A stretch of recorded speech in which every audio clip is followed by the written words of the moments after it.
Welcome back to the Homestand Show. Joining us now is Jelani Goodridge-Reed of Hoop Talks, and the fallout of the Toronto Raptors season continues. This time there's a report going around from TSN's Josh Lewenberg that the front office is unhappy with Nick Nurse's comments prior to the Philadelphia 76ers game, where he's going to be contemplating his future. So much so that they said apparently they let him hear about it, Jelani. I mean, not really that surprising the front office is not happy with that, right. But are you surprised that this is coming out?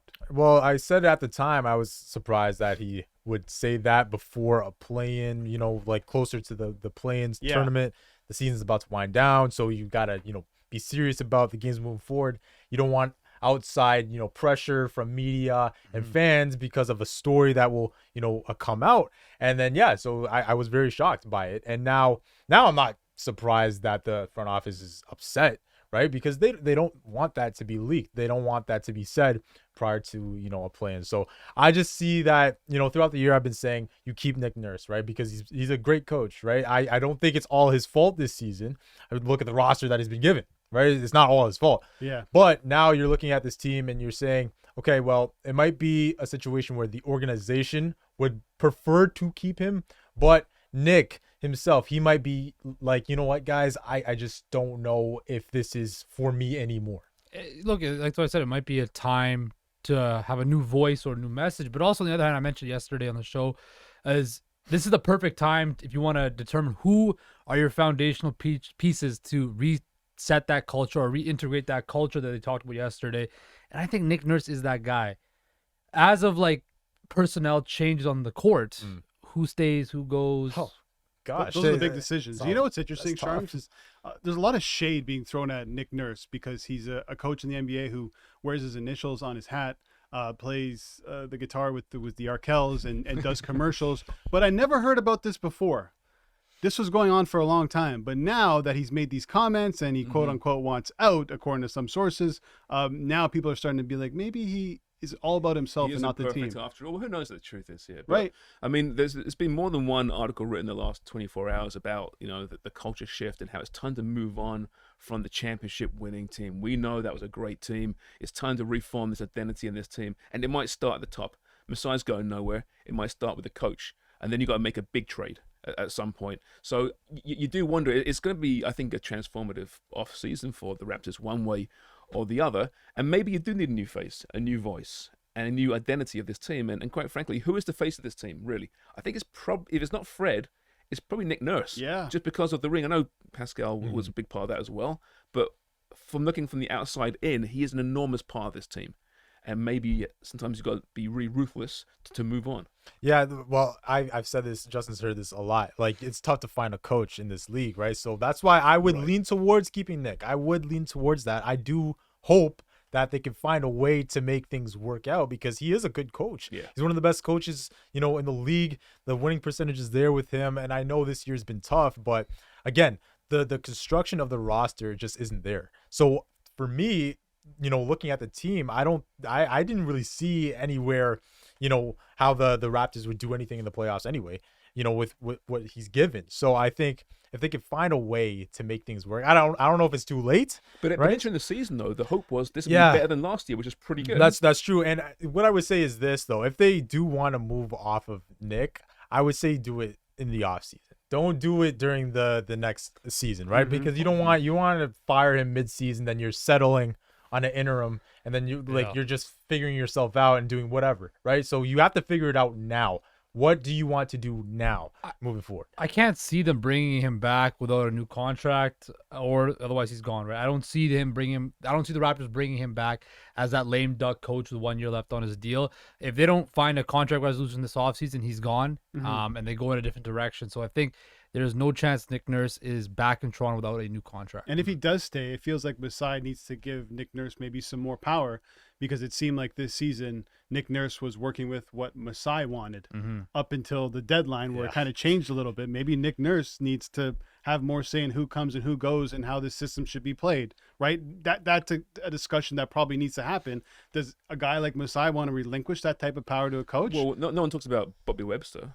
Yes, it's true. Yeah, right. Yeah, he goes under the radar. He does, a lot. very much so. Yeah. He's obviously a big unless part you're of that walking roster. past Pat Bev, and then it's I know. But I think again with this team, I think there's gonna be definitely some changes this summer. This is gonna be a great summer, okay? Great Because summer. you know Great why? summer. They're gonna look different, and that's what I want. I Right. want a new Raptors squad. If they tell me that they want to run it back, are you kidding me? That's unacceptable. If they run it back in 23, 24, that is unacceptable. Okay, as a supporter of the Raptors, you cannot want that. What do you want to do? You want to be stuck in the middle? Really? No. So you start from scratch, and I'm sorry, but I gotta go out here and say Siakam. You guys asked me who's the guy you're looking at, right? And I get it. He gave you 32 in the playing game. Thank you very much, right? 6 and 9. But remember, we had a 19-point lead. 19-point lead. You're at home. Okay. Look away from those free throws, right? 19-point lead. You had a 12-point lead in the fourth quarter. You are the star. You have to stop the bleeding. Stop the bleeding. Yeah. Why were the Bulls continuing to run it? You got to settle it down. You and Fred, okay? Because Fred, too, he had a good game. But again, stop the bleeding. It wasn't there. So I think Fred, he probably might stay, might go. We don't know yet. Mm-hmm. But as for Siakam, I have seen it with him. I've seen it with him. He cannot be your 1A. Yeah. 1B, no. So, okay, so he might be a 2 or 3. And we've seen him as a 3 before. Yeah. 3 with Kawhi and Kyle. My teachings have rubbed off on. My teaching. My teachings, that is cap, bro. That is so What are you cap. doing, man? That is so Don't cap. disrespect Me the and guests like Jelani have that. to share the same wavelength. Well, listen, on the other side of that game, Zach LaVine was a guy who That's my stopped dog. the That's my bleeding, guy. and he's cold. Like Pat Bev said, he's cold. Yeah. That guy's cold. The Chicago Bulls take on the Miami Heat. It's DeMar DeRozan against Kyle Lowry. That's the Raptors storyline. But the big storyline is you got two teams who haven't had a great season. But with that said, who gets the reward, Justin, of playing the Milwaukee Bucks in the first Miami round? stomped Chicago, right, Jelani? Come on, they're in Miami, in South Beach. Come on, it's the Heat culture.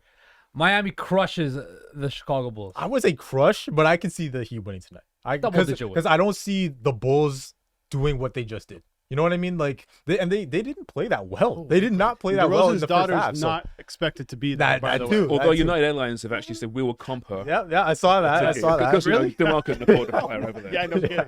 But I got the Heat tonight. I think the Heat, they had a bad performance against Atlanta. Yeah. They will show up tonight. Eric Spoelstra will not just sit flat. Well, the Bulls have the number the season series, 3-0. That is How true. much stock do you put into regular season games when looking at an elimination game? I see. I know it's a much different type of Yeah, atmosphere and I scenario. think it's a different season now. Right. It's a different season. I think all that stuff goes out the door at this time of year. I don't really look, it's a nice point, the season series, but I think when it comes down to it, coaching is also huge too. So that's why I'm looking at Spoelstra. Obviously, Donovan's good, but I think they're going to be different look team tonight. Yeah, the Bulls' best defense since the All-Star break. Yeah. Heat, worst offense Yeah. in the NBA. They better shoot all properly season tonight. long. I think it's going to be a close game. I see overtime. OKC at Minnesota. It's crazy. Both of these games, you had OKC and Minnesota play at the start of the season, the first game of the season. Miami and the Bulls played the first game of the season. Now they're Oh, wow. playing near the Wow. end. So, yeah, there's I didn't know that. a little bit of Stat storyline there. T-Wolves own OKC season series 3-1. But based on what we've seen from OKC, to me, Yeah. I don't think they're going to be stopped by Minnesota. Even before they beat New Orleans, I had them going through and becoming the 8th seed. I would love to see OKC going I on would a love that Cinderella too. run. You know why? Because we haven't seen OKC at home in the playoffs in a while, right? But that environment, that atmosphere, I think the NBA loves it and needs it. So It's- yeah, They're it's different. building another dynasty. Oh, Almost of a decade, buddy. a decade in the making. Do you I see think. what they have? Those Yeah, picks. those You got draft Shea, picks. Giddey, Chet hasn't even arrived. Williams, he was up for Rookie of the Year talks. He's not going to win it, but he was there. This could be the first So- step for Oklahoma City to become a Western Conference powerhouse. I believe so. I agree. Again, Minnesota plays too stupid basketball. They don't play smart basketball. stupid They basketball. play stupid basketball. They They call play- it- Bears making a They comeback. call tonight. it CTE basketball. Okay, look, that's Minnesota. So I think right now you're looking at this team and you saw what they did in Los Angeles. Okay, I was confused. I was Yeah. very. That was the worst game I've You ever get watched. By the CT way. watching CT basketball. I really do. I really do. And I think tonight we'll have to key in on Anthony Edwards, right? Yeah. Because he did fall. He had a nasty Shoulder. fall. His shoulder. I think that affected him against the Lakers. But what type of Anthony Edwards is going to show up tonight? Is he going to be passive or is he going to try to, help out Cat? And as for Cat, when when a matchup favors you, you got to take it inside. You got to pound the paint and be aggressive. I didn't see the aggression there against the Lakers. And what about Gobert? He has a lot to prove in this game, right? Being benched for the last game. Look, Gobert, I think Gobert is obviously a difference maker, right? Especially defensively. So that could hurt OKC, right? And we saw Valanciunas, he had a really good game in New Orleans against OKC because they couldn't do anything in the paint. So that might be the difference tonight. But I just think right now OKC is on a roll. They're playing really well. They've been playing well on the back half of the year. So I got. And they're playing with house money too. They weren't expected to be this good. They were expected to be in the lottery again, right? Whereas Minnesota has all the pressure in the world to make the playoffs after the big Gobert trade. You have Cat, you have Anthony Edwards, you have all these pieces. This could be ripe for OKC to slide in and make some noise in the playoffs maybe. So you guys all in on LeBron and the Lakers to go all the way? No. I think they're losing the first round to the Grizzlies. Ooh. I believe in LeBron James, but I don't believe in the guys around LeBron James. You know me already about AD. Will he show up? He better show up with no Steven Adams. But as for the shooting, I just don't know if it's going to be there for the Lakers. Lakers win in the first round. Okay, we got a minute left. What's your NBA final? Finals, I got the Bucks. I think Giannis and the Bucks are going to run through the East. It's going to be tough, but I got them playing against my guy Steph Curry and the Golden State Warriors. I get it. The questions are there. The road record, I get all that, but I trust their championship DNA. Give me the Bucks over the Warriors. I got the same thing. Bucks over the Warriors. Game 7, Giannis wins Finals MVP and then surpasses Kevin Durant as one of the best players of all time. Charms? No one cares about my pick. No one. Yeah, Honestly, there's not one person out there that cares. No one cares about my pick either. Sean cares. I'm going to go the Toronto Raptors. No, I'm just joking. Celtics, Ooh. Phoenix. Okay. Okay. I That's like a that. great series. I don't by mind that series. I don't mind Hey. that. I do want LeBron to win, though. I'm not going to lie. Yeah, I'm We all- The Hoyas coming up next, by the way, according to producer Sean. We're going to talk some NHL. Thank you, Jelani, with Steven Sahoyas of North Star Bets. The playoffs, they start on Monday.